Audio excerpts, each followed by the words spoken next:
Hi guys, Assalamu alaikum. Welcome back to another episode of HappyChirp. Today I have with me Amal Hayat. She is the founder of JootiShooti, which happens to be a footwear brand, and it was one of the first Khussa shops that came out on Instagram, when e-commerce was not as common, when there weren't so many other footwear and clothing brands and all kinds of brands on Instagram. So she has had a lot of experience in this area. She has built and scaled this business. She has also seen that evolution that social commerce and e-commerce has seen in Pakistan. So I thought that was a very interesting conversation, probably a lot of insight for a lot of people who are in this industry or who hope to be in this industry. Apart from that, we've also talked about what it's like to be a mother while having all of this in your life, and how to sort of manage and navigate through that, and how sort of we as first-time mothers learn to navigate and also learn so many things about motherhood itself and how to prioritize things. So it was an interesting conversation because we could, relate to each other a lot and share our learnings and insights with each other. There's a lot of wins in her story. There are a lot of moments where, she was just about to give up, but there's definitely a lot to learn from her. So without any more delay, here's Amal.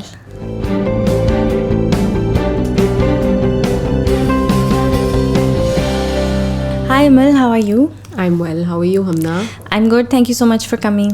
I'm glad to be my here. podcast, having this conversation with me.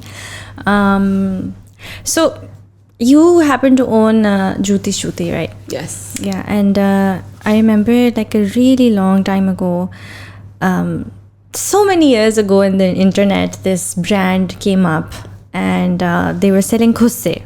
Yeah. That's where you started, That's right? where we started from. And it was one of the very first few e-commerce businesses that started and showed up at a time when this was not like normal. Now you open up Instagram and there's like tons and tons of like e-commerce businesses happening. So how did that kind of happen? Like how did you come across this? How did you decide to do this Khussa business online? So it was very coincidental, as I always say. It was just, I think meant to be something bigger than what I always thought it would be at that time. And it was just a side hustle that I was doing while I was working in Karachi for an FMCG group. I just moved there for my management trainee program. So I would just come back to an empty apartment, and I thought, let's use that time and do something with it. And that's when I started JootiShooti. So you weren't married or anything? You were just... No. Okay. Yeah, just by myself. Just moved there to Karachi for work. And, that's how it began, from one picture on Instagram. That picture literally blew up. So a lot of, how like there are different magazine pages on Instagram.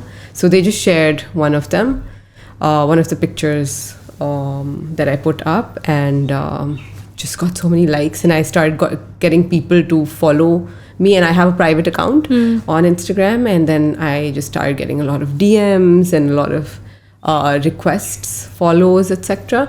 And I was like, okay, I need to, shift. So basically the idea was that, something that I saw and I thought would be, a hit, and I'll do it for friends and family back in Lahore.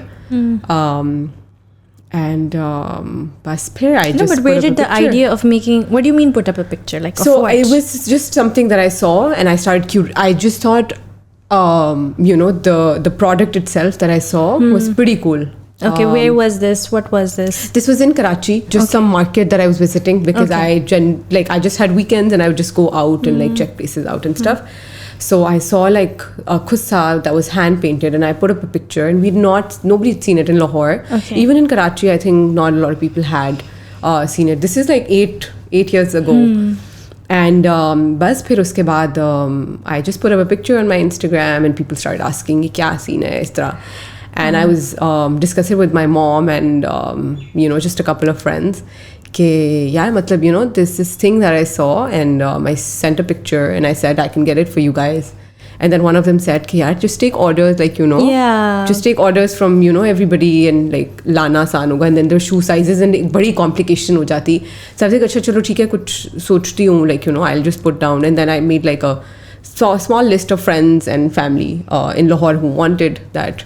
And then it just clicked, why not? Yeah. Never kind of, some things just happen when you're not thinking about it happening at all. Yeah, and I think that usually does happen for like people who are just, when the industry is not really developed, right? So it's usually coincidental. Very. For the pioneers. Yeah. Because obviously if something doesn't exist, you can't think it through, right? Like, ये मैं करती हूँ, right? So it's kind of coincidental where you're just like, it starts to happen. Yeah, it literally just started to happen, and then like friends of friends started asking me, can you get it for us? Can you get it for us? Can you get it for us? And then that's how it's like, okay, this is a good idea. And curating is great. You put out a product that doesn't have a digital existence, and then people start placing an order. The person I was curating from got a lot of business also, and then aista it just I thought कि अच्छा think of a name. उस वक्त इतनी कोई exposure भी नहीं था in terms of I just graduated, and इतने businesses भी नहीं थे. अब तो खैर there's like a complete ecosystem out there, but at that time it was just like, what do I name it? What do I do? What's the logo? Didn't know much. Photoshop, Canva, kuch bhi, it wasn't there at that time. And then paint पे जाके उसके ऊपर logo बनाया. और my mom was saying कि somebody had suggested कि JootiShooti type कुछ रख लो ऐसे khussa शुस्सा, and that's how the name came up. And it's a very cute name. I hear that a lot. Yeah. And bas phir, like from there on, we started off that journey. Yeah. And alhamdulillah, we've come a long way because I genuinely never envisioned it to, be like a, like get into production of shoes and all of that. Like we're no longer curating it. We're actually crafting the shoes now. And we have like a workshop of just a small team, and they hand make every pair of shoe that goes out there. So. That's very interesting. So from like procuring and everything, now you are basically sort of in-house making the shoes yourself. Yes. That's a big step, like in scaling your business and doing it by yourself. And that must have taken a lot of like understanding. So like you said, you came across the shoes, you put them up online, people got interested, you started the business, right? But that means that you didn't actually have the knowledge behind how shoes are made. Not one bit. Not one bit. It took me a while to understand sizing, let alone the making of it. कि sizes का क्या scene होता है, what is a very common size, and then the conversion to Euro, US, Pakistani sizes, and एक वही अलग एक dilemma था, और एक complete new degree for me थी, and then came the art of making the actual footwear that I had to learn from scratch. So it was a degree after a degree. Yeah, so there's this whole science and art behind shoes and footwear and how it's done, right? And you can't do all that in-house if you don't have the knowledge. You have to know it. So we'll come back to JootiShooti, but before we do that, I want to know, so like where are you from? Where did you like grow up? So I was born in Karachi, but I've lived most of my life in Lahore. Okay. And I've just been in Lahore for a very long time. I moved to Karachi for a bit before I got married. For work. My job, For work, yeah. And where did you get your like early education from, your basic education? So I was in between different schools. So I did my O-levels from Beacon House, and then I moved to LGS. Beacon House, which Beacon House? which beacon house? I was in Model Town, then I was in Johor Town. Okay. And then I moved to LGS for one A-levels. particular subject that I wanted. Like I wanted to study law, and like I had very different subjects. Like I just couldn't decide what I wanted to do. And then I went to LSE, Lahore School of Economics, for my undergrad. Did marketing and finance. Had nothing to do with art or anything of that sort. Kabhi socha bhi nahi tha. I was always very law inclined. You know, I'll do something in that area. But bas, then fate happens, and then you study something else and you do completely different stuff. Doing different stuff, yeah. And what was your first job after graduating? I was working, I got in for a management training program with an FMCG. I don't know if I'm allowed to say the name. Yeah, you can say the name. Okay, so I was working for Engro Foods. And surprisingly, I was doing well, even though I thought I was just, adjusting, and it was hard because obviously I moved there just, without my family and everything. And they were like offering me a really good position just closer to when I found out that I was going to get married soon, and I wasn't able to complete my management trainee program. So then I had to disclose that, guys, I can't stay for the position that you're considering me for. And bas phir, like, it was a hard goodbye because I really, really, really enjoyed my time and my work there, as much as the adjustment was hard, because obviously without family, I mean, it's so given. How was that to sort of leave your city and your family behind and move to Karachi to be on your own and so independent? Yeah, I love Karachi as a city. I was born there. I just have a very soft corner for that city.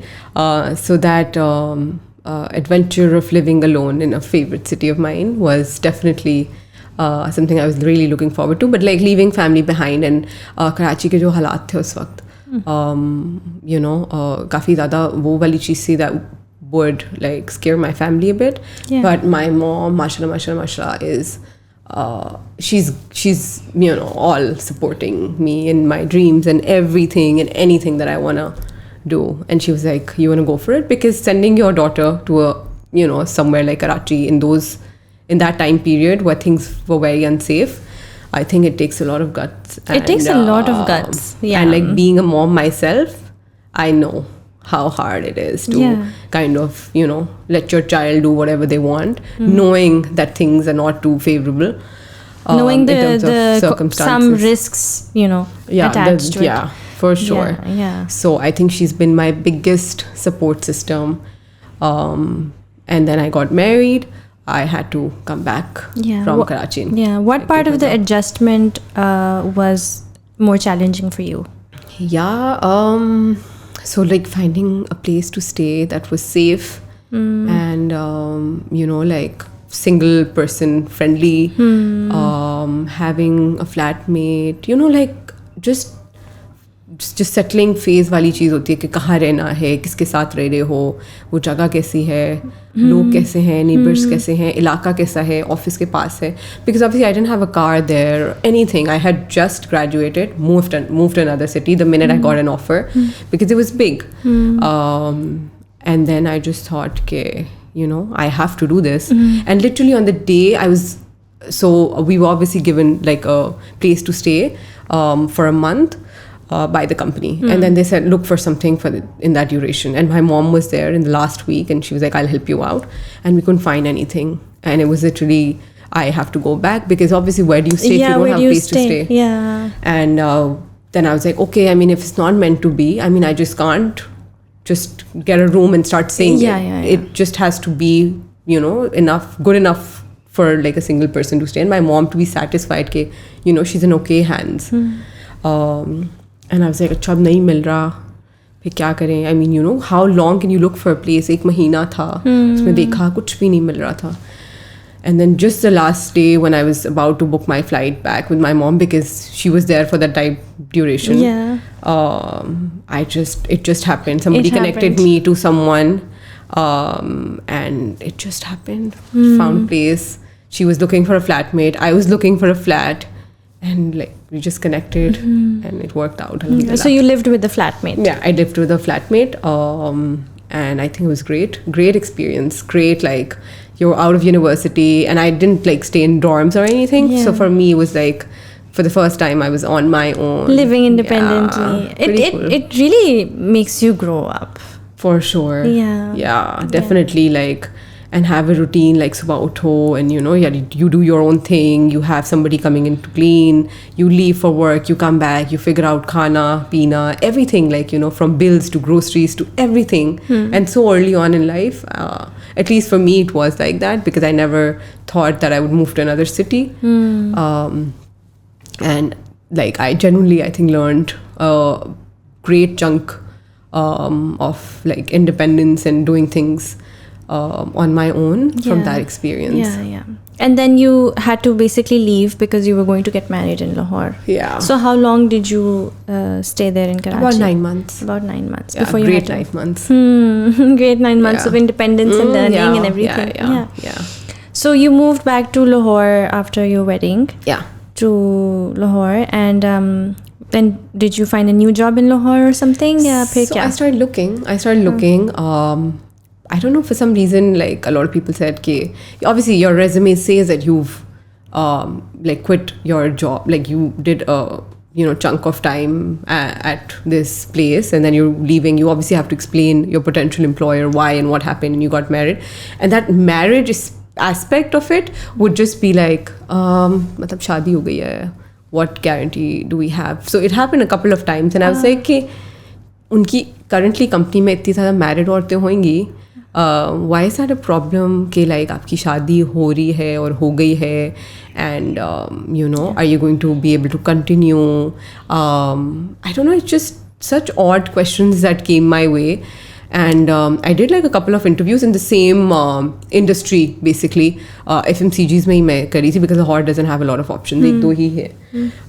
So उधर ये हुआ था, and it was kind of disappointing for me because I had come from a place which is it has a name in the industry. It's a great place to work at. And having experience there, it's a great thing for your CV.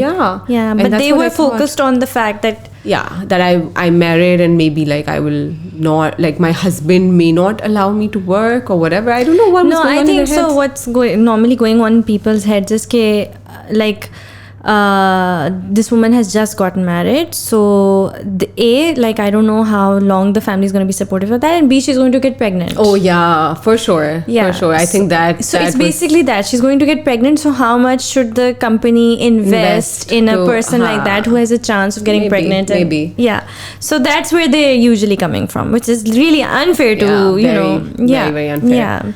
And I was doing JootiShooti at that time, which was again just the curation of qissas and then selling them online, and that's when I decided कि अच्छा चलो मैं ये कर रही हूँ इसको, like, and at that point it had grown enough for me to find it hard to kind of juggle two things, but then at that time you were so energetic and adventurous and ready for a challenge, which I love, and I was like, let's do it. I'm going to do a job as well, and I'm going to do this as well. And then I realized that this is not working out, the job aspect, and there's only so much that I can do, because Lahore mein generally the options nahi thi at that time. And I was more interested in the FMCGs part than tech or anything else at that time.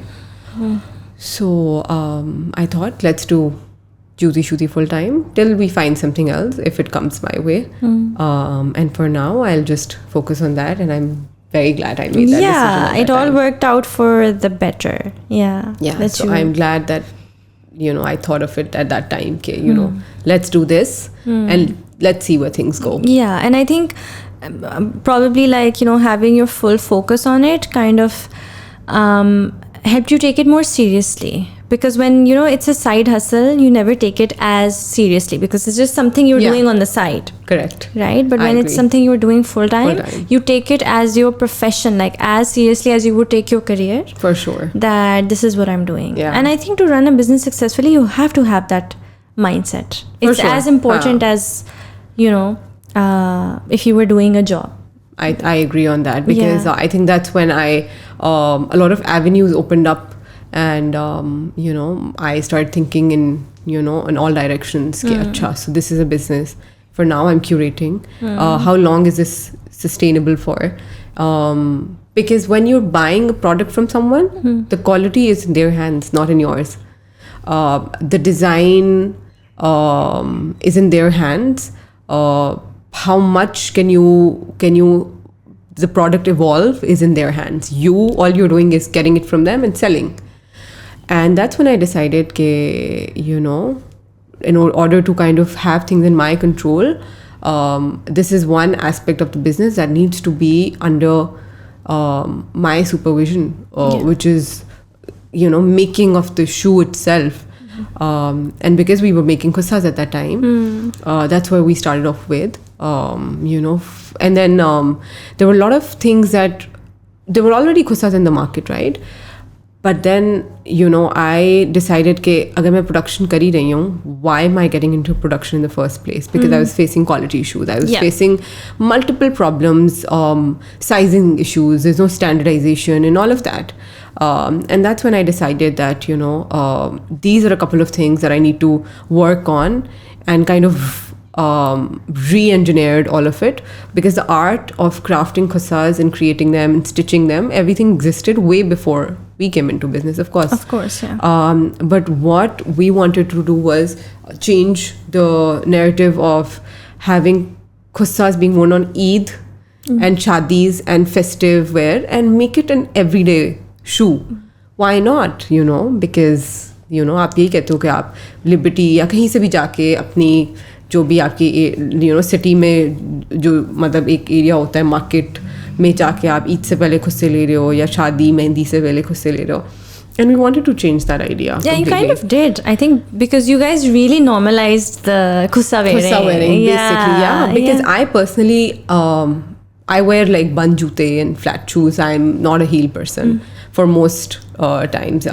And this was something that I wanted to kind of do it for myself and like, others out there. And over time, we've seen like, I have seen a lot of like, we did exhibitions and stuff, and like a lot of pregnant women looking for like comfortable shoes, and girls who are going to college and universities wanting for comfortable shoes, and they say कि यार हम खुद से ही पहनते थे पहले, and like वो इतने blisters हो जाते थे और cuts लग जाते थे and all of that. And I think that's what we've throughout our 8 years of journey tried to work on, कि how to make the footwear comfortable. That's existed for such a long time. How do we re-engineer it for it to be something that everybody wears anytime. Yeah. And it's not like specific to just events. Yeah. And it's comfortable enough to wear every day.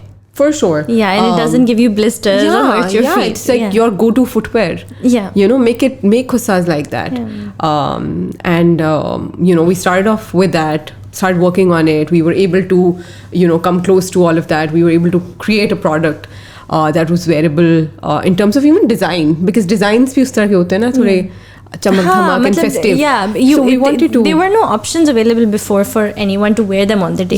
Yeah. So something that is wearable to work, for errands, anything that you wanted to do, and like you could just slip your feet into that one piece of shoe that you have. And we've seen like a lot of businesses uprooting over the years. After that, and khusas became a thing. We've seen that change in all of them.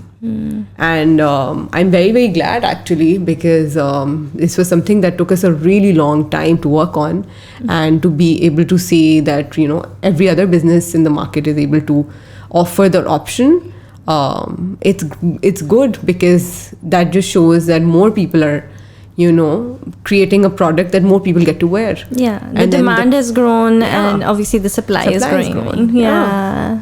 So it's been a great journey that way. Yeah, and I remember like after JootiShooti started, and then a lot of these others started popping up, because it legitimately became a thing to wear khusse on the daily and in your life. I had that phase where I was just be wearing khusse. You know, a good pair of khusse were everything. Yeah, and it lasts you such a long time. Like, the only thing is, aap barish mein na pehno, and then other than that, it's perfect. I've done that too also. On a lighter note, Amal, मेरे साथ हमेशा ये होता था. On days I would wear khusse, उस दिन बारिश हो जाती थी, I'd be like, Allah, बेड़ा गड़क. हाँ, बिल्कुल खराब हो जाएंगे. लेकिन फिर I think they survived those also. Mine have survived those days also. Bechare, every time I'd be like, today I'll wear khusse, and it'd just be like tip. That was just my has happened a couple of times with luck. me. So you started on your own, and you started doing this little business online, and obviously then it started to grow. At what point did you feel like, okay, like I need to scale this now, like I can't do this by myself? And what then sort of entailed that scaling, like hiring your first employee or what? So the scaling of the business actually started when I was doing my job, and the business was still under the curation wali cheese. I had a friend who helped me through it, and I said, yeah, I don't think I can do this anymore. The work hours are crazy. And because obviously that's like your learning phase at your new job, and you're doing that on the side, and the business is growing, you're getting orders, it's not easy to manage. And she said, listen, I'm not doing anything right now, and I can help you with it. Just don't shut it. It's a great idea. And like, you people are loving it. Let's just do it for as long as it works. She was in Lahore. And I said, okay, fine. Because itni choti cheezein hoti hain yaar. You have to reply to DMs. You have to put up a picture. You have to reply to comments. It's a whole thing that needs to be managed, because it's just not order aaya and like order deliver. There's so much in between. Yeah, like from the supply chain, like your production to getting the product, then checking the product, then taking pictures of the product, then putting out the product, then dealing with the customers, then sending it out, then having it delivered, until the customer says, great, okay, I have my product. It's such a long journey. long journey. And I was like, yeah, I can't do this anymore. And then she officially became the first employee. And then when I moved to Lahore, she was still like, we were working on this together. We were doing exhibitions together. The amount of exhibition and the work that's gone into it, we've literally we'll talk about it, and we're just having such a good laugh, because we've seen the times we were sitting on the floor and showing people shoes, and it was like, oh, this is like, liberty for me, where you like, ye dikhaye, wo dikhaye, and you are that person, you become that person, and you become that salesperson. You become that salesperson. And from there on, we realized that there's this time where we need more people to come in and help with it. And then she was in between like jobs and stuff, and then she decided I need to do something that I'm more passionate about. So she started pursuing that, and that's when I decided that I need more help. Got people on board, and from there on, and then we just started the production also. So that was a complete different journey. That's another kind of scaling. That was another kind of scaling, which was much harder. I'm sure. Because I have no background of footwear designing, footwear manufacturing. So how did you step into this of, making the product yourself? So again, how we had problems with the quality and standardization of the product and designs, and that's when I decided, okay, let's explore this area. Why not? And my greatest support system, my mom, was like, let's take it up as a challenge, and I'll find someone who can help you through this, if not create the actual footwear, but they'll guide you through and how it's done and who are the right people for it. And bas pair, she started hunting down the right people that can guide us through. And we started talking to and just doing our research ke, you know, how is a footwear crafted, because there are a lot of aspects to it. So बनाना एक अलग चीज़ है, but उसका material procure करना वो एक completely different exploring वो एक phase है that you need to kind of look into, because दोनों go in hand. You can't just have people who create, like, make the footwear. You also need to know how to, like, get the material, the resources they need. The resources that we needed to kind of, you know, bring it to life. I could not have done it without my mom at that point. We found the right people. It was a lot of learning experience for me, still is, because every day if we design a new footwear, new category or anything at all, it's completely different learning experience for us, because उसकी making ही completely different होती है, उसके raw materials बिल्कुल फ़र्क होते हैं. So बस, like, we had to learn from scratch and still are, because I think it's an ever learning experience, and we had no guidance. So let's say nobody around me was, you know, creating footwear or had anything to do with it. So it was just you know, two people on a hunt to learn a skill and you know, learn, like, get to know people who know anything about footwear making and have them on board.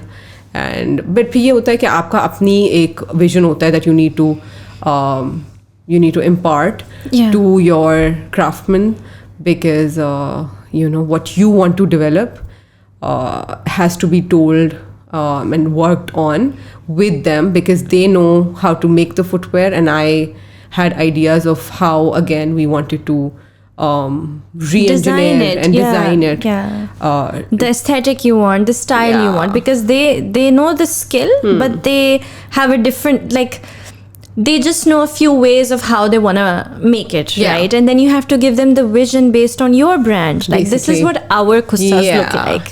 Right. So, you know, we started doing that. I think that's a lot of work. It sure was. To make them understand. And then again, वो एक आ जाता है. I mean, I've had to face that a lot. एक तो I'm a woman. Working with men कारीगर.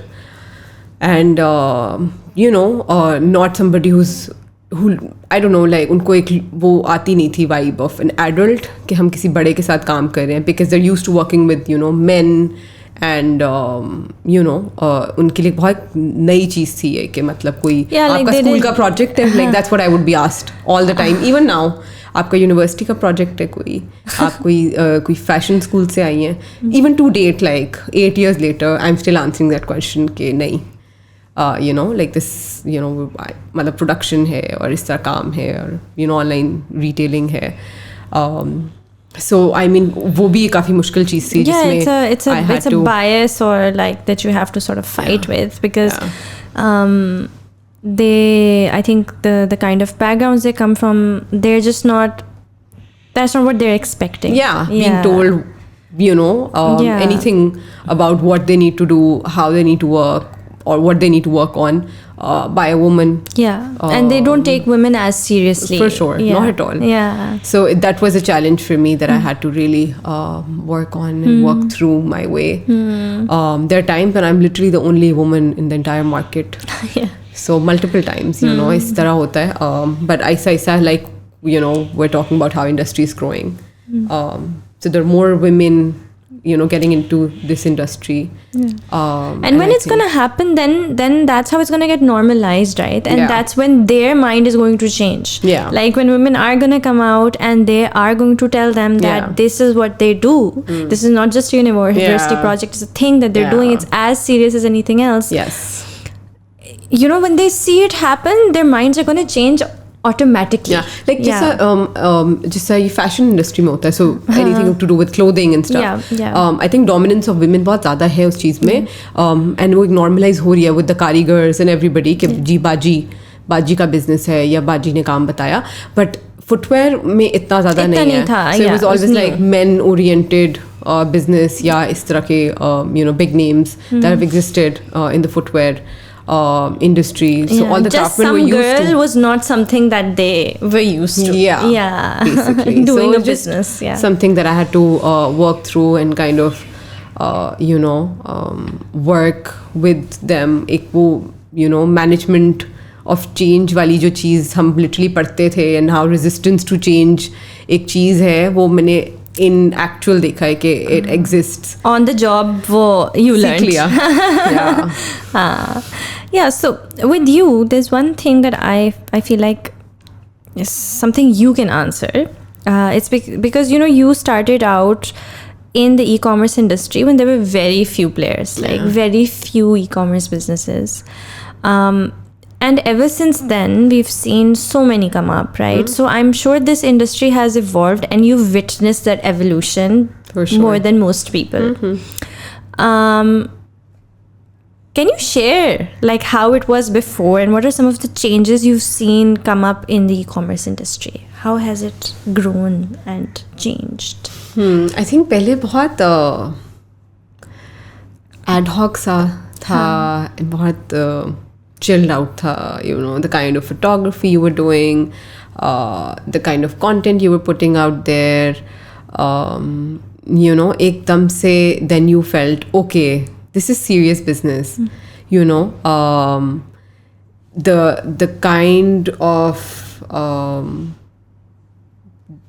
of content that was being put out, because aap jab social media pe matlab ho and it's a digital business, it's an online business, that is your consumer ke sath basically jo aap interact kar rahe ho, that's what they're looking at. And ekdam se like you see these brands popping up and you can tell, okay, it's not just a 1 or 2 person team, it's an entire you can see a lot of people working in different things, and specialization ho rahi hai un logo ki in doing different things, because I was doing everything. I was doing photography, I was doing procurement, I was designing and everything, but usme like you could tell because ekdam se how frequently are you posting, the kind of designs that are coming out, the frequency of it, ekdam se bahut zyada aapko like laga, like over time you could see that there was बहुत सारी options आने लग गई थी. And like when you're a very small 1 person 2 person team, there's only so much you can do in that time. We were very slow paced in that sense, and because it's a handcrafted footwear, we had a small team in terms of that also, but with more businesses popping up, you could see ke, this is taking the shape of an industry. For sure. Yeah. It wasn't just because we were always a homegrown brand. But then you could see ke, there were giants coming in. Big players, yeah. And it completely shifted the industry. But ek tarah se ye bhi hua tha ke there was a lot of in terms of resources, availability बहुत ज़्यादा होना शुरू हो गई थी, because there was a demand that had to be fulfilled. In terms of raw materials, there were a lot of options available, and I think we saw that boom coming in from absolutely like 3-4 options to ekdam se, let's say 150 options in terms of raw materials, in terms of how what the footwear is made of. So the sole and the material on top and everything, like you could see so much option being out there. Because when manufacturers sees the demand, then they start to supply, right? It's like, okay, so many more people are now coming up and asking for this. So then it's worth it to procure those materials, right? So then they start doing that, and then it becomes a whole thing, because now more people are trying to do these businesses, so there's more like they have to, like, everybody I think collectively develops that ecosystem, and they're able to if it's just you as a player in the market, you're not worth so much investment for the supplier. They're just like, हाँ बस यही है, थोड़े बहुत materials हैं, walk around with it. But when there are more people, then they're willing to make that investment. They're like, ठीक है, फिर हम बड़ा order लाते हैं और हम ज़्यादा से material लाते हैं, क्योंकि बहुत लोगों को चाहिए. Because mostly the material import होता है. import होता है. For sure. तो ये सारा like in terms of छोटी छोटी चीजें आप देख लो, like just one footwear that has the top part of it. उसमें इतनी material की options होती हैं. So there's vegan leather, there's fabric, the kind of fabrics and the colors. Color options be like 3 colors available है, black, white, beige. And then they decide कि नहीं ये चीज़ like if it's selling and there's a demand, we can get more colors. Yeah. And then there are more options that you can work with. So we have more options and that the customer has more options.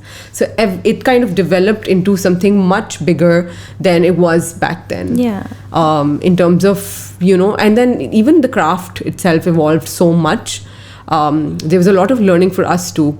We had to re-engineer product. And it, like, even with our khussas, it evolved over time so much. Even to date, they keep evolving. And that you can see it in the design element, that the product has changed in so many ways. Like we start off with khussas, just basic regular khussas, and we added laces to them.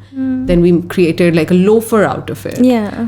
That that's more contemporary, but with that craft of hand stitched footwear making. And then from khussas we evolved into regular slides and flip flops and sandals and loafers and mules, and over time we were able to develop that category of footwear within the business because of the availability of the materials at the end of the day. Yeah. So when more businesses sort of come up, it helps everybody, because on the supply side things become easier and sort of smoother, because it's turning into a proper ecosystem, like you said. It's like a ripple effect. It's a ripple effect. Yeah. So even though competition comes up, it also accelerates your growth, because alone you can only do so much, right? But when there's so many, the stakes are higher for everyone. The profit is higher for everyone when there's a proper industry. So then there's more availability 100%. and more resources. But what about generally, like, okay, that's the supply side. But did you see, so for example, for every e-commerce or social commerce business, there's obviously a logistics partner and all of that, right? So how, and I feel like in the past few years, that has also like really changed. So back then, like, who was your logistics partner and how was that aspect being managed as compared to how does the logistics industry look like now? Even logistics has evolved so much. Like उस वक्त like COD वाला option था, ठीक है, there were big names in the market था, TCS करा था, Leopard करा था, MNP करा था. Now आप literally ईंट उठाएं और एक logistics partner आपको like मिलेगा. वो वाला हिसाब है. There's so many, and now there's a new thing called try and buy. Like, they're even evolving their businesses. They basically let you let the customer open their package and then look at the product, whatever it is, clothes, shoes, gadgets, whatever, and you actually check the product, see if it's per your liking, and you accept it or you reject it there and then, you pay for it or you say that we don't need it anymore. Okay, so they're adding more sort of trust in the online shopping experience for basically, the consumer. And they're just giving more options. How can we kind of satisfy the customer to the fullest, because काफी ज़्यादा होता है ये issue with online orders, especially in the footwear industry. बहुत ज़्यादा होता है. With clothing, there are 3 sizes to work with, 4 max. With footwear, there are at least minimum 6, and then it goes up to like 7, 8, 10 sizes that you have to work with, right? So उसमें बहुत ज़्यादा ये चीज़ होती है where your people are unsure of the size. If they're true to size, some footwear are like not true to their size, and like they run small in sizes or big in sizes. And उसमें I think ये चीज़ बहुत helpful रही है, where the customer gets to try on the size and they say, okay, great, we'll keep it, or no, we don't want to change, like we don't want to keep it, and they get in touch with the business directly and tell them कि ये issue है, please send another pair. Instead of such a wasted effort of them going to the courier company and then sending the parcel back, the rider just takes it with them and then hands it over to the business directly. Okay, so in both of these, you said that now there's so much more supply, and you said now there's so much more like courier companies giving you the COD option and sort of helping brands with this. But my question is that, okay, so many more are doing it. the quantity has increased, but has the quality also gotten better? Or do you think that in both of these areas you're still facing a lot of the same issues? Like, sure, lots of people are coming up, but has the system become more efficient? Yeah. So in particular, if I speak just for Khussas, it's meant to be a slow fashion product. हाथ से एक चीज़ कटती है, बनती है, stitch होती है, and then उसके अंदर the kind of material that goes into it, so it's supposed to be leather bottom, and then you can work around with different materials on the top. But with so many businesses uprooting over time, because we're in the industry, we're aware of the products that are being made. We know that in the name of Khussas, what people are actually creating and selling, because the customer may or may not be that aware of the material, even though now I think the customer is very, very educated, and that's a great thing, because they know कि क्या material use हो रहा है. They'll buy it once, let's say they think it's a good offer in terms of the price or a design, कि cute लग रहा है, impulse buy, and then they're not gonna probably return. And I think for a business, सबसे ज़्यादा ज़रूरी चीज़ होती है returning customer. And these businesses that are, they're just making it a fast fashion product. जल्दी production हो रही है, जो stitch है उसके ऊपर ज़्यादा ध्यान नहीं दिया जा रहा है, या जो सोल यूज़ की जा रही है वो बिल्कुल जो discarded leather होता है, बिल्कुल that it's like cardboard, वो चीज़ यूज़ हो रही है. And they're competing with other people in the market, other brands in the market who are not using those practices. उसमें बस ये होता है कि एक price war तो हो जाती है शुरू, but there's only so much that the customer is going to trust you with. You send them that product, again the educated customer knows that they're being fooled. And then फिर ये होता है कि फिर आप ऑनलाइन बिजनेसेस, बाकी businesses को you give them a bad name. ये चीज़ आई थिंक सबसे ज़्यादा ज़रूरी होती है, that whatever industry you're in, if you do that one I don't know, that one act where you break somebody's trust, everybody else suffers. Be it clothing, be it gadgets. No, I can relate, because, and generally people who start out in the industry, they have a lot more value for the work that they do, right? Because they've made that place and space and been part of creating that industry. So they respect the values that come with it a lot more, right? But usually when everybody's doing it, when too many people are doing it, it's usually, a lot of the times, not everyone, but a lot of the times the new entrants don't take it so professionally. They don't do it with that much honesty, right? So I can relate, because that's what's happening in the influencer industry as well. So a lot of influencers have given the whole idea of influencers and content creator a really bad name. And it's just like, this is not how everybody operates. I swear, this is not how we do it. We're not how we do it. Not every product that comes our way, we love it. We're going to be honest about what we're sharing. We've rejected so much, especially people who, because it's the people, so in our industry, it is the people who actually built this industry in the start. We know that we are who we are because of the people who trust us, right? And we really value and respect every single follower, because we've worked really hard to come here, right? Now it's like it's become such a normal thing that people don't see the kind of hard work that went into it and how much it takes. Like all these years ago, when we had to fight for the fact that this is something serious. We're not just like, it's not fluff. We're not just joking around, right? But now it's just like, हर कोई तो creator है, हर कोई तो influencer है, right? So that's, then it's a disservice to all the hard work that we've done into creating an industry and building a trust. It takes 1 to 2 in the lot to bring a bad name to everybody. And I think that's just unfair, especially when we've worked hard to kind of create something that people something normalizing, something that people weren't used to before, like a product that was only kept was like taken out of cupboards on Eid. you know, and like we've tried to change that. So I mean, at least, okay, fine, you for the time being you're making a product which is good, you know, 1-2 wears, and then, you know, it looks nice on your feet, but you need to see what the product actually delivers, you know, the kind of materials that are going into it, the kind of calm that goes into it. You can see the quality of the work on the footwear.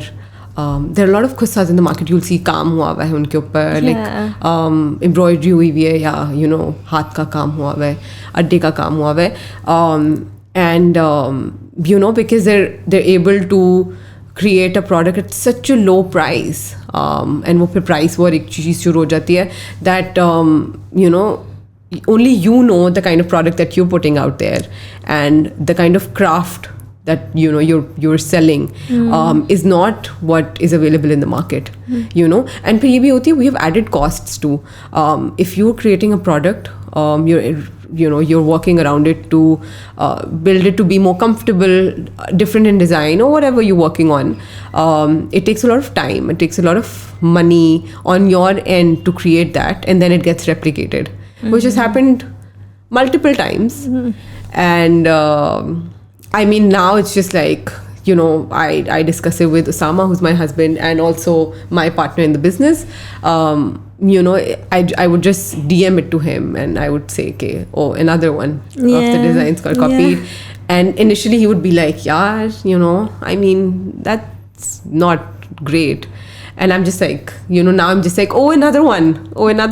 Yeah. So, I mean, we've obviously gotten used to it, but it's a form of flattery at the end of the day. Yeah, so that's the thing. Like, a lot of people, like, some people will choose to be responsible and take responsibility, but in any industry, anywhere, there will be a lot of people who will be irresponsible and who will be not going by the same moral compass as you. Yeah. And that's just how it is. It happens like that. Yeah. Okay, so I also know that during this time you had your child as well, right? So like becoming a mother while, you know, running your own business and scaling it and doing all of this with it, did it come as a challenge for you, and what was that like? Yeah, it definitely came as a challenge, and Alhamdulillah, you know, because like, I mean, I find him to be such a blessing in my life, because I learned to slow down in a lot of ways, and kind of, you know, you know, it makes you be more mindful of, you know, your time and everything around you, even though as a personality, I'm very like on the go all the time. And, but that did impact the business a lot. It was literally a sinking ship by the time I had it. And I wanted to be a very present mom, physically, basically. Mentally, so I know everybody's, you know, like all moms are, you know, thinking of their children and, you know, like us tarah se, but isme mujhe tha ke, you know, I just want to be around him and enjoy, because he's never going to be 1 again. He's never going to be 9 months again. He's never going to be, you know, 1 month, 1 year and 3 months again. You know, it was like every time I was just like, you know, I just want to, you know, be here in this time. Acha chalo jab wo 1 saal ka hoga ya 2 saal ka hoga, you know, I'll, you know, focus more on work. And but the work got impacted a lot, and that's when my husband decided that, you know, we need to kind of work together on this, and he quit his corporate job and joined me with JootiShooti. And he's been I mean, he's always been the support system that I needed, but this was like, you know, he saved the sinking ship basically. And you know, because it was a homegrown business. We didn't start off too big where it was like, you know, a lot of people working on it, working within the business. But then, you know, it was like, okay, let's standardize the processes. You add like processes in the business. You hire more employees. You delegate tasks. You know, everybody specializes in their own domain. So, you know, delivery ek banda dekhega, quality control ek dekhega, social media ek dekhega, you know, like couple of things like that. Little departments. Yeah. And that's when, we decided, okay, I so now at this point I'm more on the design front of it, and he's more on the operations and finance end of it. And now my son is mashallah 2 years old, and I think I've been able to kind of give more time to work. I'm just glad that I'm able to do both. It's hard. It's really, really hard. You would know, super mom. But I'm just trying every day to kind of be a good mom and be there for my business, and, see that growth that I started envisioning, because I never thought the business would grow that much, alhamdulillah. And, just taking every day as it comes. And every day it is new learning. It's never like, acha, I know today is going to be like, every single day there's a new challenge or a new learning where, like, you have to troubleshoot, or you have to learn a completely different domain in the with these businesses, the sky is the limit, right? So you start out a business, it's homegrown, you have one product, you're doing it, right? And then you're like, okay, the demand is overwhelming, so your new challenge will be, okay, I need to hire people, right?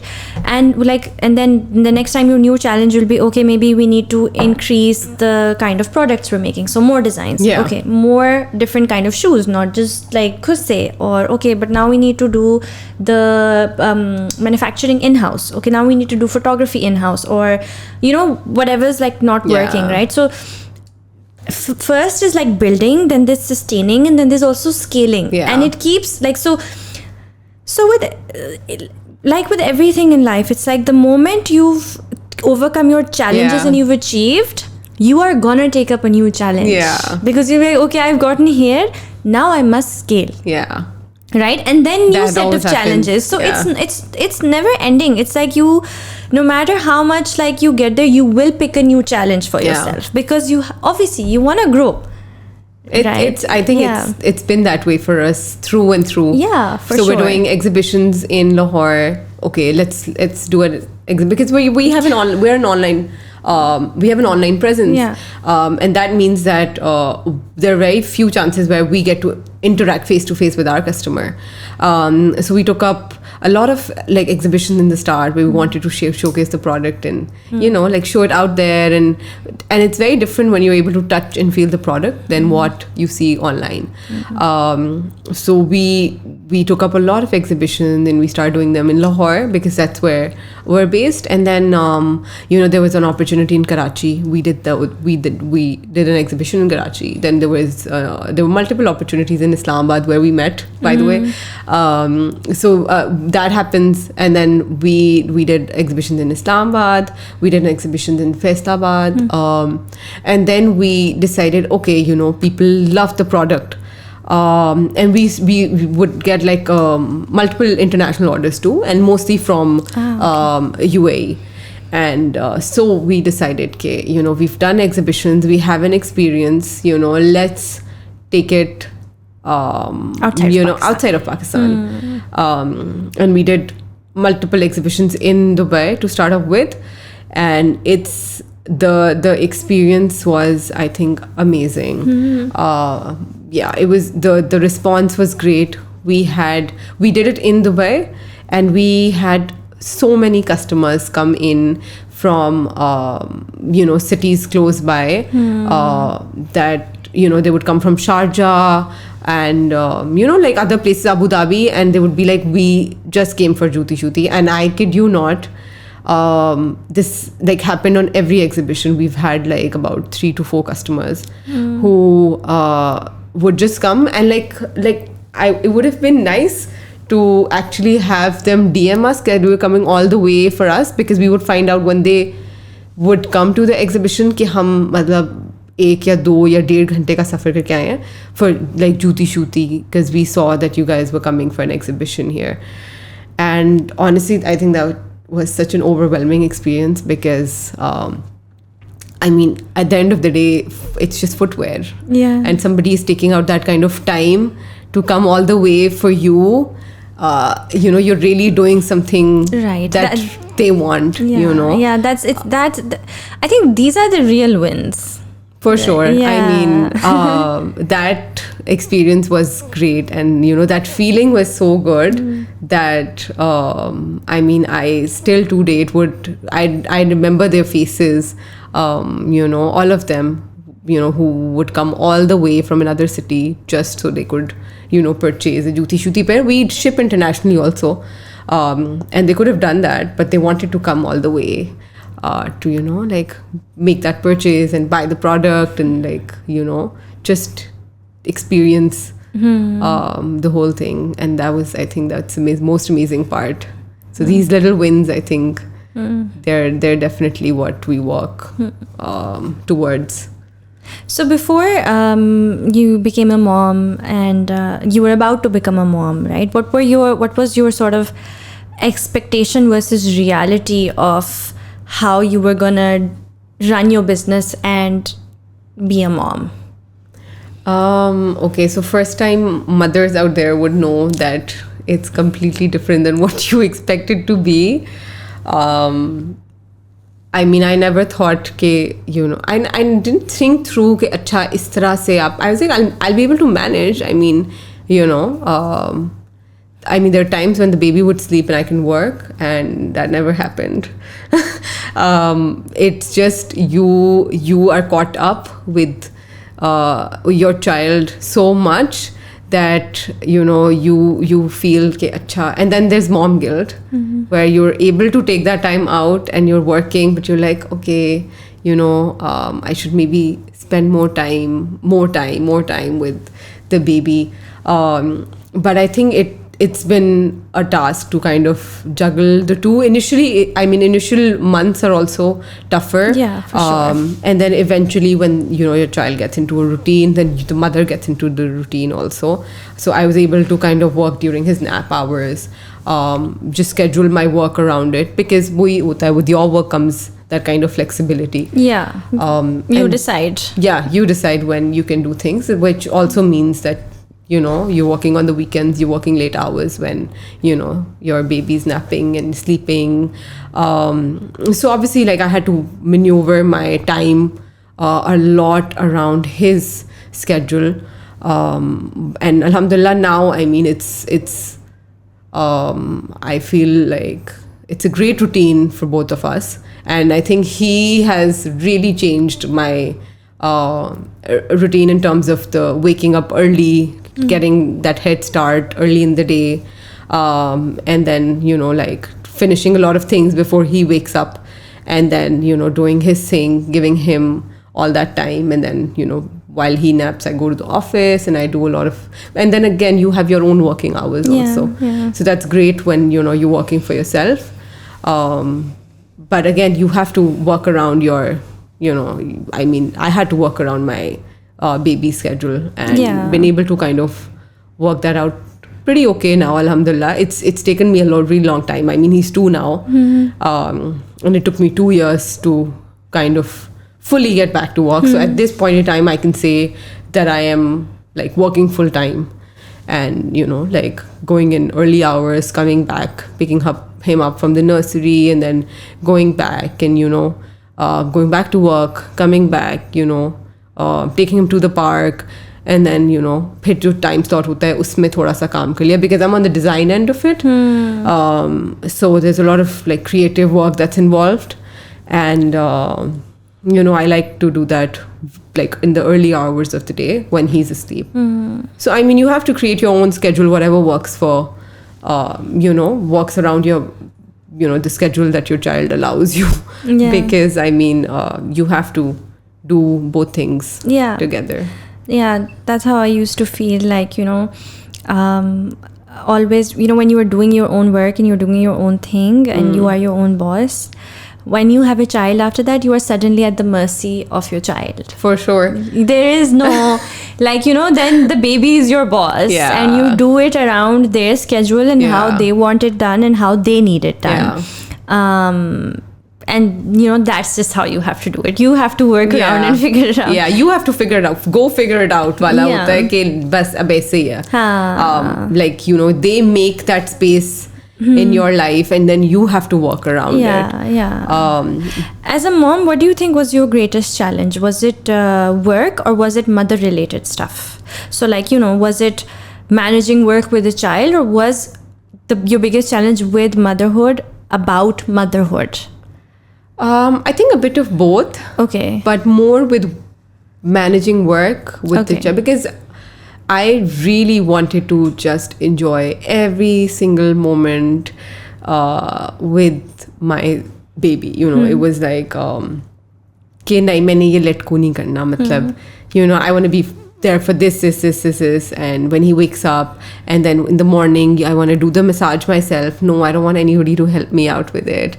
I want to give him a bath myself. I want to do this myself. I mean, wo छोटे slots होते हैं that you can have somebody else do it for you, and have the baby ready, and then you can maybe like spend that like time till he naps.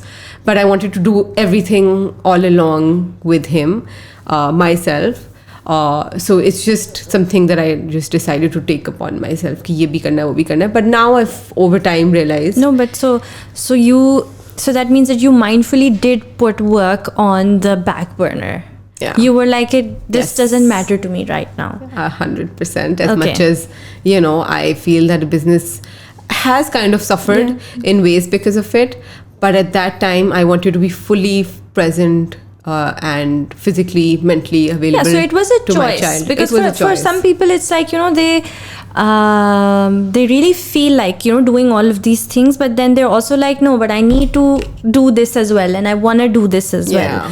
And they want that support कि, somebody takes my child so that I can do the work. And right? I think some people don't have that option also. I mean, if your livelihood depends on it, there are a lot of factors that go into it. Yeah, sure. And I mean, I alhamdulillah was privileged enough to kind of make that choice, at least for the time being.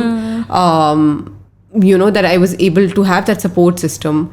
I had like a couple of like some team people members don't have like financial support, and some people, so they have to do the work, Yeah. and then there's some people who don't have support at home so that they can do the work. Right. And then for some women, like I've seen that they suddenly everything else that they were doing before, it doesn't matter to them. So then motherhood is a very clear choice for them, and this is what they want to do. Right. So it was kind of like that. Yeah, for sure. In your case. So I actively decided to put my work on the back burner. And just be there for him and enjoy and cherish every single moment. In terms of even traveling, like when I did traveling with him in his early months, I made an active choice to have him with me, and like things like that. Because it was just something, the choices that I was making. I think being a first time mom, you do things a certain way, and then maybe like in the next few times you do things differently. You also change as a person, you evolve, and even with him I've evolved. At that time I wanted to be completely present all the time, and just hold work, just keep it on a halt. But now I want to be with him, but I also don't want to like let go of everything else. Basically. So I just try to kind of manage both hand in hand. And over even in just a matter of 2 years I've evolved that way, where I think that acha theek hai, like it's more about the quality of hours that I put in than the quantity of hours that I'm giving him. That kind of time that I'm spending with him. And it's just not me as a mother that he needs now, it's his dad, it's his grandparents, it's a lot of things that he would want in the day. And I think they're at that time of their toddlerhood where they're like, okay, mom, I need some, toy time or some dad time. So that gives me, that chunk of time away from him where I'm able to focus on work and then get back to him with even like more attention and all of that. I think that did For me, it really did that. Yeah. To have other things in my life, I felt like, so for me, this is how it was for me, that the more I was present with my child, by present I mean physically present with my child all the time, the more I was mentally you were absent. drifting away. I agree. And I would be so exhausted that all I was essentially doing with my child was physically caregiving, and not being mindfully present, and enjoying those moments. Like those moments were to be enjoyed, and for them, it would become redundant and kind of like routine. Yeah, like I used to say, I actually had a conversation with someone once who said, "Ki, listen, like you were working very early on in like your motherhood, right?" And I said, yeah, and like actually for every woman, work does go in the back burner. Even if you are doing it, it's in the back burner. Your main focus is always your child, right? I said, I was working with, so you know, we were having this conversation where she was like, oh, did you feel like, you know, you weren't really you didn't really enjoy your child? And in my perspective, I have enjoyed my child a lot and thoroughly, right? I wasn't present there physically all the time, but in the moments that I was so present that I soaked in every bit of those moments. Like, I completely agree.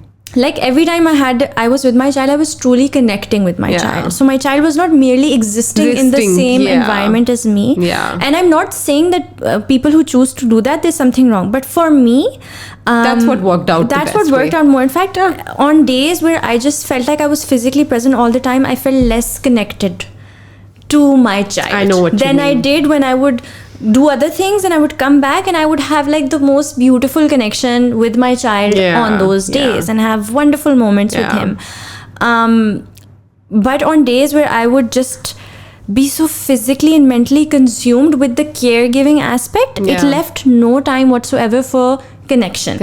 I fully agree with you because I have become that person who's like, your child is going to be okay with other caregivers and like grandparents or his dad and everybody else around him. It's okay to take time out. So I've literally created this schedule in the day where I'm just like, I have to work out. I have to take out the time to do that. I have to wake up early if I need that time to just think, because when you would understand when you're working on something in the creativity aspect, you need that time to clear your thoughts and like 100%. Kind of pen everything down. You need that slot mental in the day. Clarity. बहुत ज़रूरी होती है. And I do that. I wake up 5-6 a.m. And I have that 3-4 hours before he wakes up, and I do all of my creative part of the work at that time, and then I'm fully present with him when he wakes up, goes to the nursery till he comes back. I have that chunk. Once he comes back, he does like, he has his own thing. I'm again fully present because I know acha ab kaam ho gaya. I can go back to him. It's not like, oh shit, ye bhi hai. Oh, ye nahi kiya. Because I used to feel like if I'm not prioritizing things during the day, when I would be with my child, I would be thinking about my work. And when I would be with my work, I would be feeling guilty about my child. I know what you mean. And it's a very vicious cycle. And eventually, everything that I was doing mindlessly because I would be focused on the other thing when I would be doing this one. Yep. But when you actually sort of say, okay, no, this is my life and this is where I create and carve time out to do this, I'm going to do this. Yeah. Right? And when the time comes to do that, then I'm going to do that completely, fully, and in all awareness. I'm just doing that and not thinking about anything else.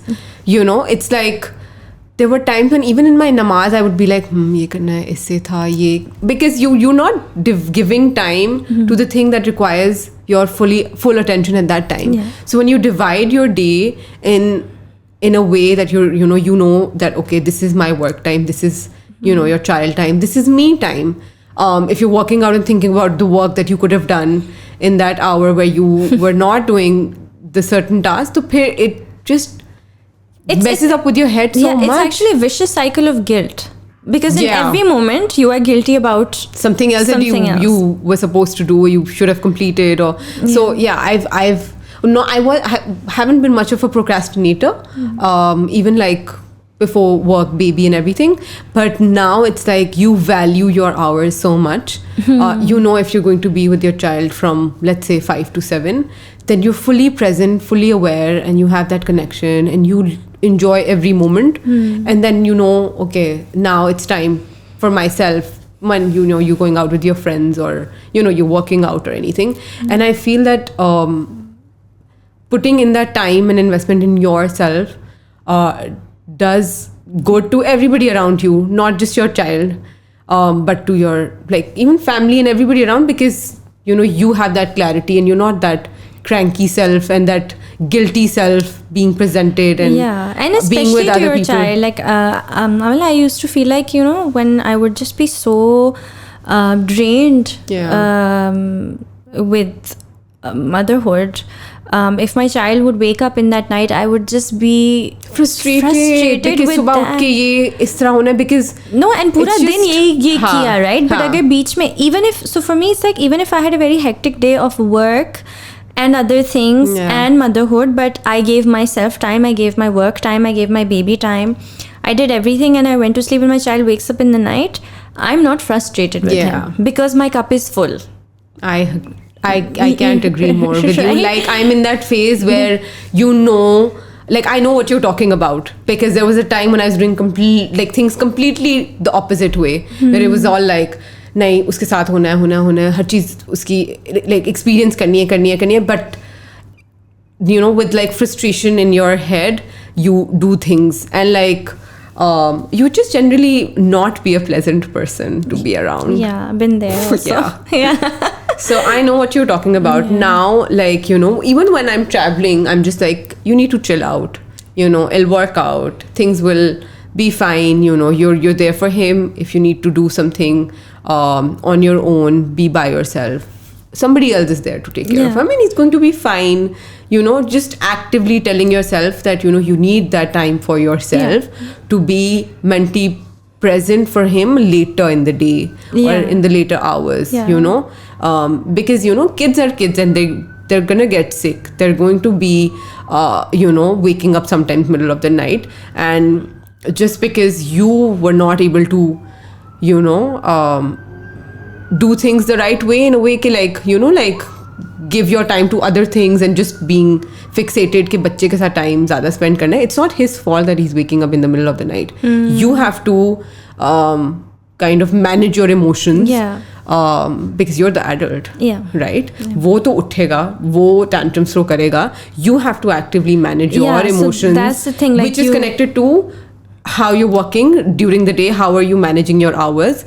It's all connected. So like, you know, and it all comes down to how you are as a person with your child then. So because of all the back work. Like, if you're basically, if you're a complete wreck in terms of sort of managing your emotions, or basically keeping your nervous system calm, then you can't perform in any of the areas, right? And I feel like, as women who do their own thing, we have a lot of privilege of choosing how we want to spend our day to day, like, without obsessing over any aspect of it. So for me, I say, you know, decisions need to be made out of love and not fear. So I try to like follow what I feel like doing, right? So the fear should not be attached with, if I'm not going to spend this time with my child today, I'm gonna miss this, I'm gonna lose out on this, or this is not going to happen properly, or his schedule will be messed up, or etc., right? Because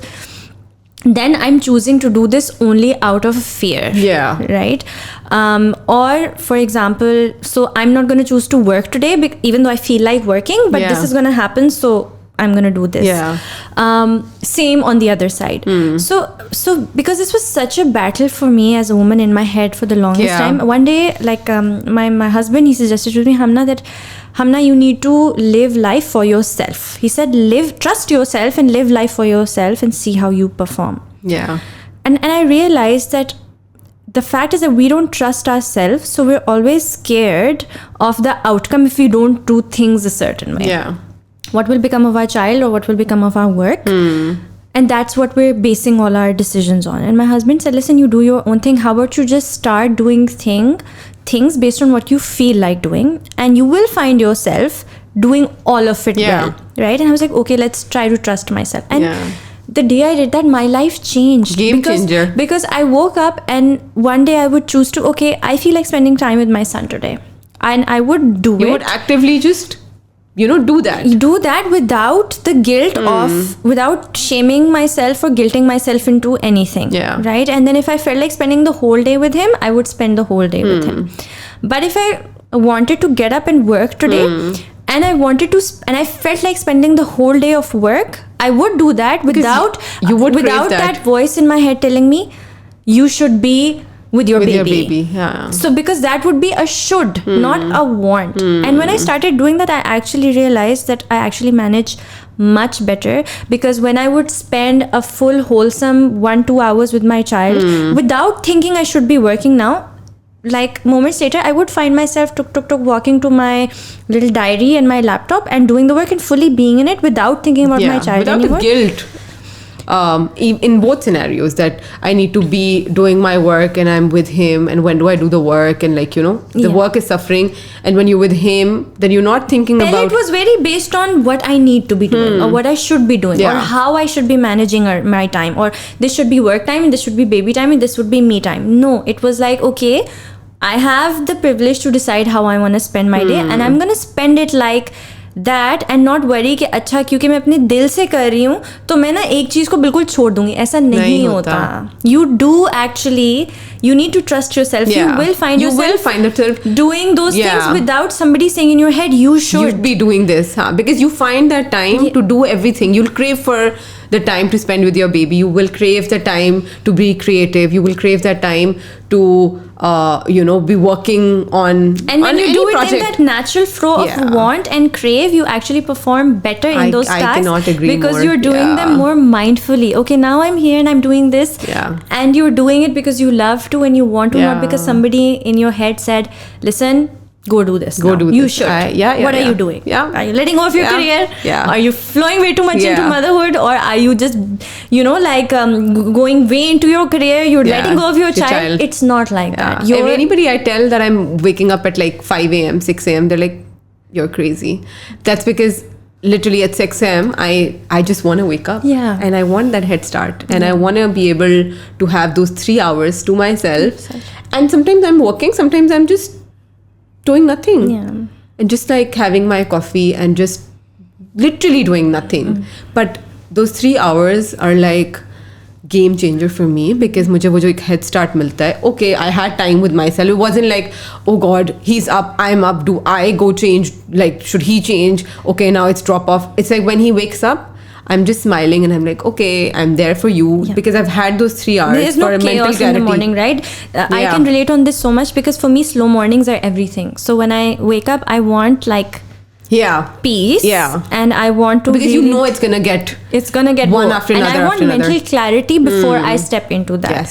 Because if I just step into the day mindlessly, it's like my brain's talking out loud in the form of Hamna right now. So you feel me, I know, I completely do, because you need that clarity, be it 30 minutes, be it 3 hours, but you need that time to yourself where like, okay, the day is about to start. And I'm a very like writey person. I write everything down, everything. So like if I have something in mind, let's make that for breakfast for Amar tomorrow. So I'll write that down. Just like because I'm just like I write everything because I don't want to be that person who's like, kya tha wo? I hate those moments when you're like, I forgot that word. What was that word? Or what did I think of making for him yesterday? What was that thing? I don't like being that person, because I just wanted कि मैं लिख लूँ in that moment, instead of like you get frustrated and you're like annoyed कि मुझे याद क्यों नहीं आ रहा. So I literally write everything down. I would write down, drop him to nursery, make him French toast, pick him up. And during that time, I'll write, okay, so between the 3 hours, I'll just, go to office or do this or go procure material or have that meeting, something like that. Like, I've just become that person who writes everything down, and that gives me clarity. So that's what I do in the 3 hours that I wake up. I just write everything down. You're everything. just like me in this. I write everything. And you know what I do as well? I do it in the morning, and then when I'm done with I come back to my copy several times a day. So like I sit, this is my sitting space, I sit here and then I come back to it and then I see, okay, where am I now? Where am I at in life? Okay, now I'll do this, I'll do that. It's okay, so and I love ticking it off too. Okay, like, oh, this is done, great. Even though every day it's like a similar list, but I would create it. And at night I would just like, I would know कि अच्छा ठीक है सुबह मेरे पास वो time होगा to create that list and have that mental clarity कि अच्छा ठीक है, like, you know, these things are on the way and I can just do one after another, and you know, this is how sometimes I'm going to the office like 8 a.m. which I was never like that, because I would not be waking up at that time, or it would just be such a chaotic morning. So I would just, you know, show up at work, just right when everybody's there and they're just like, how are you here? And I'm like, yeah, I've become that 5 a.m. person who just, you know, has that whole slot. So like 8 बजे तक वो 3 घंटे लगते हैं कि सब कुछ हो गया. सब कुछ हो गया, like wow. And then you show up at work and then I come back and then, you know, you're actively present with your child. You know, it's time for him. Then go back to work and then ticking off lists. Okay, this is done during the day.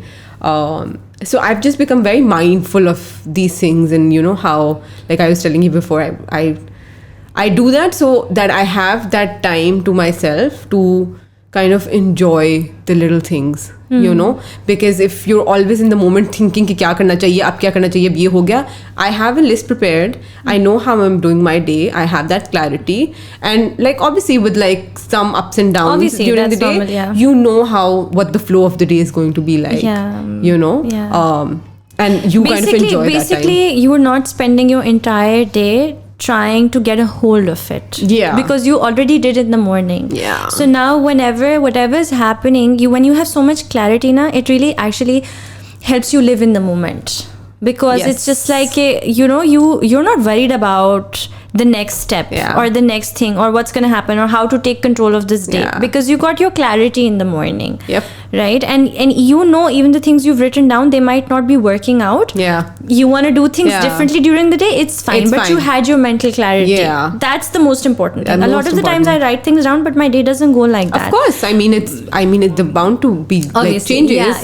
But it's the clarity that I start my day with that really helps me live it better. Have more control over how I feel about it. And how you're spending your time. You're not, during the day, you're not thinking too much of what needs to be done. It's like you're doing things because you've already planned. You've already done it. So, and I like this new change in life. It's very recent, and I think I'm living for it. I love it.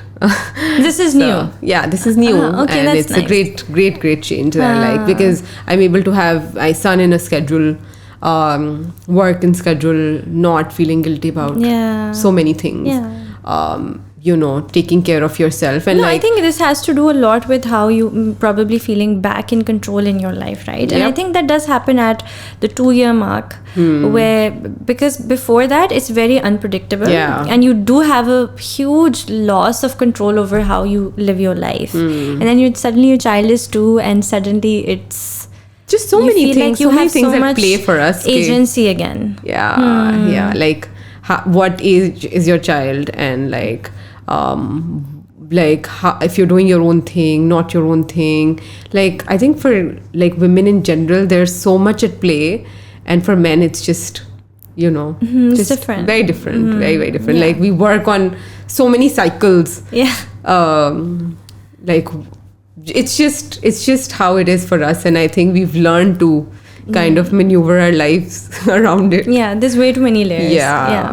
Okay, so you said that your husband, he then left his job to work full time with you. That's very unconventional, and it's also very sort of must have been like a tough decision, you know. And I understand that, because then you're both all the stakes, right, are in the same thing. Like you're letting go of that financial stability that you know you always had from your husband, because he's doing the job, and even if the ship sinks with the business, it's always going to be there.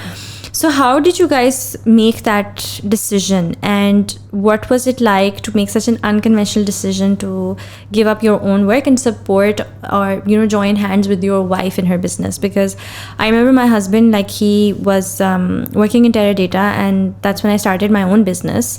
And at his office, when he would be done with his meetings and work, so a lot of times he would be working on my stuff, like my work and my business. And a lot of times, people around him would say, छोड़ो यार, ये क्या है, मतलब game खेलने चलते हैं फलाना, या यूं करते हैं, इस तरह करते हैं. And he would be like, मेरी बीवी का business है, मैं उसके लिए करना. And people really look down upon that at that time. कि अच्छा यार, like, why do you need to be doing this? Because generally it's like, people don't tend to take their wives' business, or just generally women businesses, very seriously, because it's a hobby. It's a hobby. But there are a few men who don't think what their wife is doing is a hobby. It's a serious thing, and they want to fully support be invested in it. Yeah. Like support it completely. Not an easy change in our lives, because I'm sure in terms of like of course financial stability and the certainty that comes with it. And it's different when husband ka business join kariye versus the husband is joining the wife's business. And for a very long time he was like, acha Amal ke business mein kaam kar raha hai is tarah na.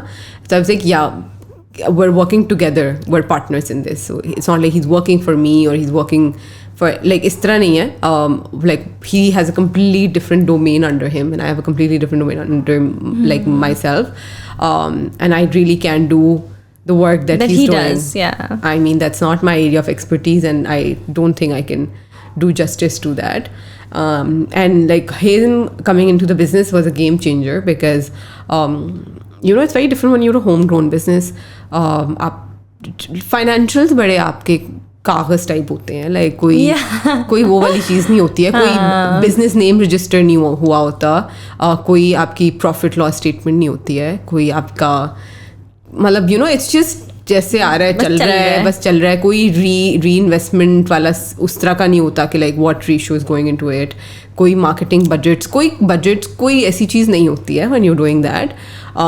And so like what I started was just a label basically of this footwear brand, and what he did was he created a brand, he established that business with processes, with protocol, with those structure, with the finances and the operations. He gives structure to the business itself, because I think that's very, very important if you want to take something in the long run, because कब तक कैसे चला सकते हो, सही बात है. And I think what he did was something that I couldn't have done it, and him coming into the business was necessity at that time, right? And we've been able to kind of divide the work accordingly, because फिर ये भी होता है कि आप husband के साथ काम करिए, मुश्किल नहीं होता, मतलब एक वो वाली चीज़. But we handle such different domains that we hardly have a lot of clashes in terms of कोई मतलब his work is completely different from mine. We obviously have discussions, multiple over like some business decisions, but because he's handling a completely different aspect of it, I think he's very, very, very important to the business. And I think now, like looking back at that time, I think it really saved the business from completely being demolished with motherhood coming into play for me, and just having that mindset where I was just like, nay, I'm just a mother, and then came the shift of you can be a lot of things and a mother, and that's the kind of mother that your child wants. He doesn't want this helicopter around all the time. Chill out, give time to yourself, and things will follow and fall into place. So I think this was a great decision for him to kind of take over, step in at this time. Yeah. I think we were at that stage of the growth of the business where we needed structure. We needed the registration processes, and taxation and finances and a lot of things that the business needs to be able to kind of continue growing and just operating in general. So very, very, very important for the business at that time, and I'm glad it happened. A lot of risks for sure, because वो एक certainty होती है, and with job comes a lot of perks. There's insurance sometimes, and और बहुत चीजें होती है that come with it, which is not the same when you're doing your own business. Because when you're doing your own business, and everything depends on you. Basically you are insuring yourself, and you are like if your husband doesn't have a job and he's also doing this, then all the risks are together, na? Yep. All of it is together. All of it is together. No part of it is has a safety net that you would otherwise have. Now it's all the eggs are in one basket, and like everything depends on it. In fact, and not just for yourself. So like, I would always be like, when we had our own e-commerce business and then our digital media company, it would just be like, okay, it's not just about us, because you have people working under you. And then it becomes about their livelihood. Like a lot of our decision would be like, okay, but what about these people? Because so many people who work under you, their livelihoods are dependent on. For sure.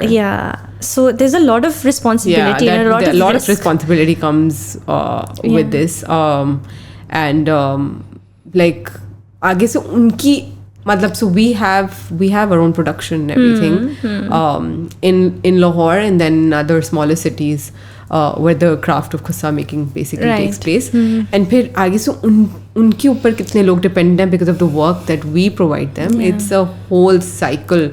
Some of the people that we may have never met also. There's so many people whose livelihood depends on it. So somebody who they purchase leather from, somebody who they purchase, different other raw materials, tools, threads, so many things. It's a cycle, and you are playing such an integral part and I think in that cycle that can, so you have to uphold it, because otherwise you break and that keeps chain. You going. It does keep you going. It keeps you going because at the end of the day, you have the responsibility on your shoulders. So that was one aspect that really like got me out of my I'm only a mother zone, where I thought that we can't do this anymore, because fine, I have a child and he needs to be taken care of, but there's so many other people who are depending on this, and I just can't just put my hands up and be like, okay, khatam ho gaya. There's too much dependent on just you getting to work, putting in those, let's say 2, 3, 4 hours a day. Just do that. Start off with an hour, start off with 2 hours. That's how I did it. I didn't like wake up one day and just went like, okay, from today I'm just gonna go to work from like 9 to 5. It was like, okay, actively thoda sa time nikal rahi hu, aisa. And then I decided, listen, he wakes up at a certain time and you work around it. You have to wake up early, you have to sleep late. I'm not a night person, by the way. I can't do late nights. So I decided, okay, mornings work better for me. Let's work out a time where I am able to kind of work before like I get started with my day and have that chunk to myself and be able to kind of put in the time that I need to for my work, because what I do nobody else can do. So that is the creative part of it. I'm creating, I'm designing, I'm doing all of it, and nobody else is doing it. And it can't be standardized, operationalized wali cheez bhi nahi hai. Creativity aap usme nahi dal sakte ke chalo koi banda day in day out wo kar raha hai. It has to come from within. You need to have that clear mind. So I think you have to just actively do things like that in your day to get that clarity. And then there was also a problem of me being able to delegate work. I can delegate tasks. I find it really hard, and I would just be like, मैं खुद ही कर लेती हूँ. So that was a big change that I had to bring in myself. I think that's for most leaders, that's a challenge they always face, where they have to let go of every aspect of the work and allow others to do it. And have that trust. Just having that trust. So important. And I think when a leader learns to do that, it's a very big thing. It's a big milestone or achievement that they've unlocked within them to trust other people and let them do it, and it benefits everyone, themselves and others. And of course there will be mess ups in that start, but you have to go through that part to come out on the other side. You can't just be like, I'm going to hire people, it's going to be great. No, you have to have that mindset also to allow people to make mistakes. And I had to, that was a big change that I had to bring in myself. So wohi cheez hai that like me becoming a mother has unlocked a lot of different aspects of my personality, which I thought didn't exist.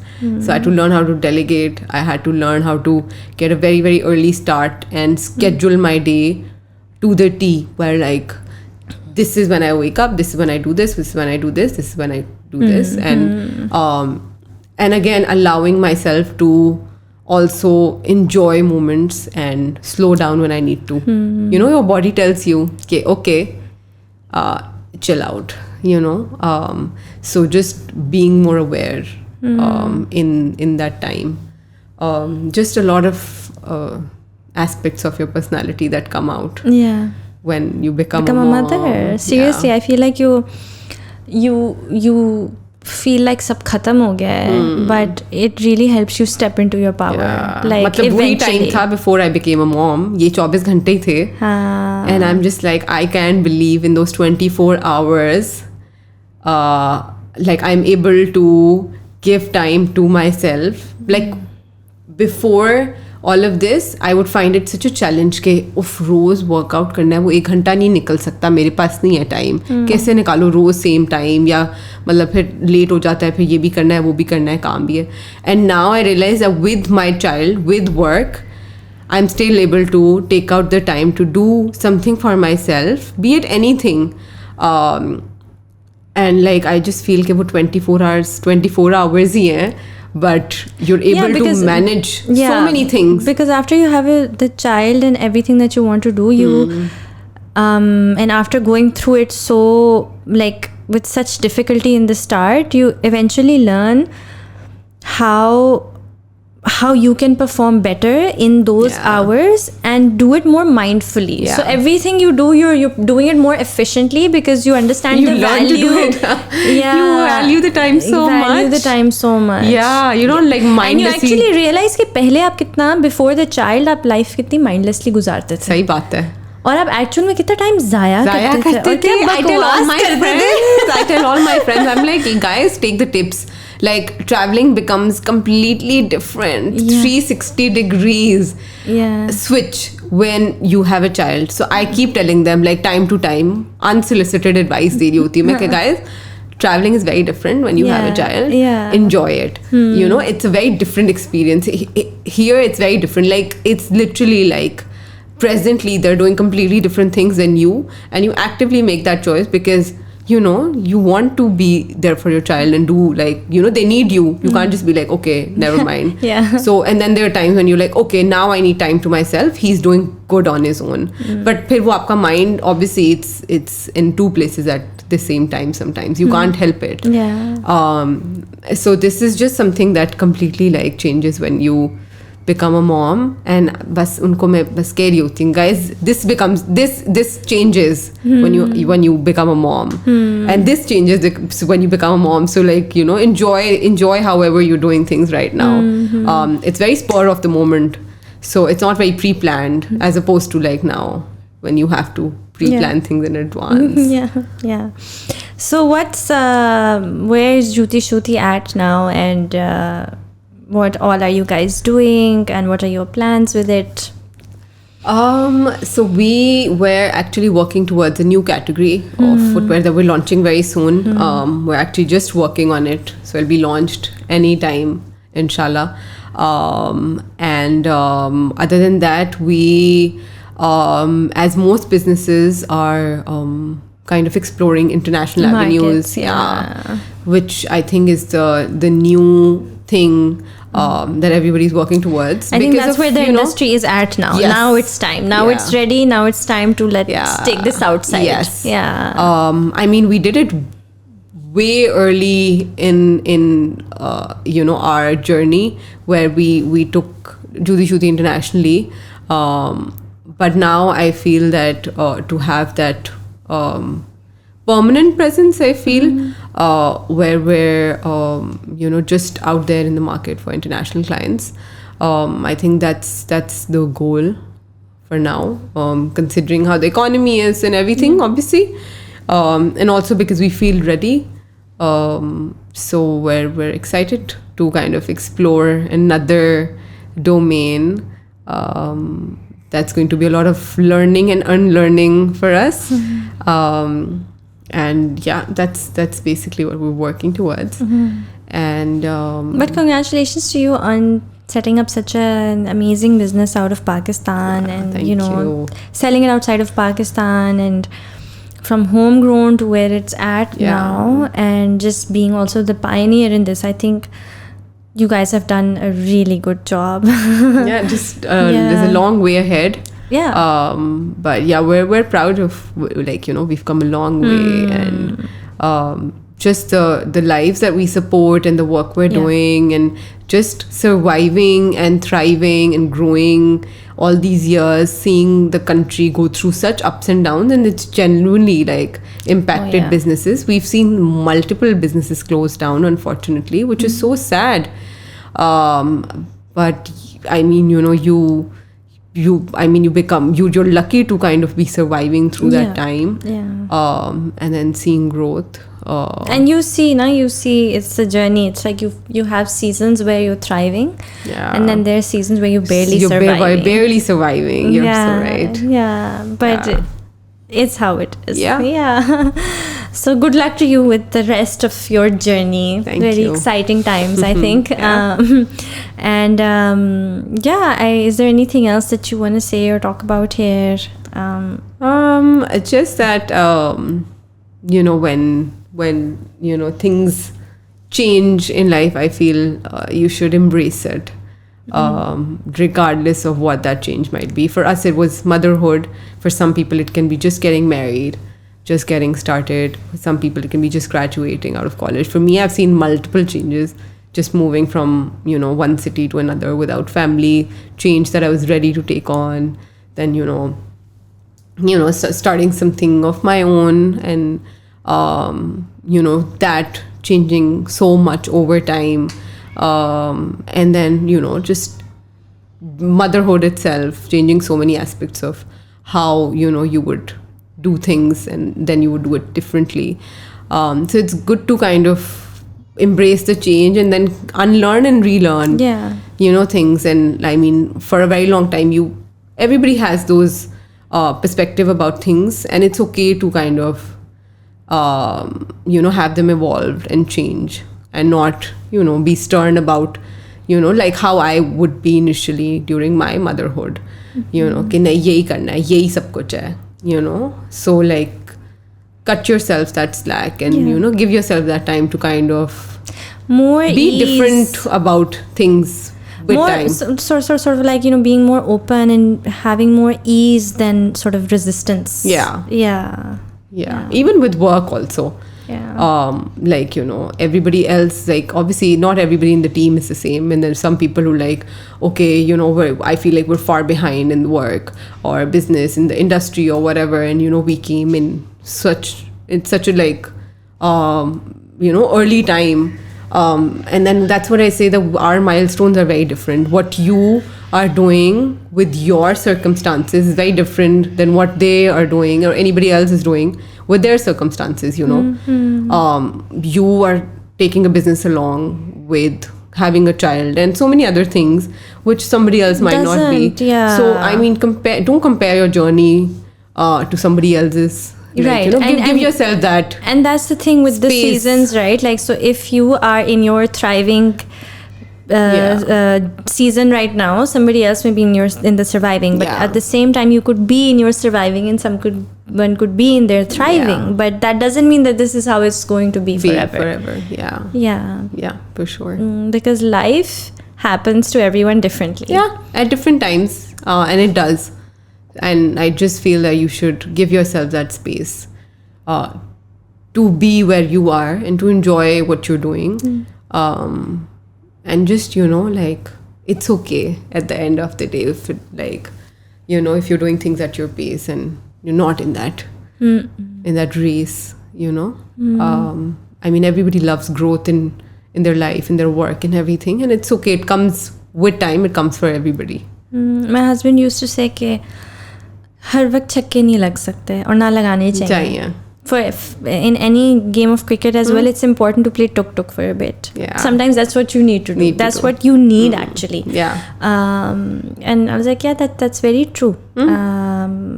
आपकी छक्के बहुत ज़्यादा मारोगे ना तो catch हो जाएगा. You need to like slow down your pace as well if you want to win the long game. Yeah. And you enjoy that game also, no? It's not just about the chakke. Enjoy being on the field. Yeah. Enjoy that experience.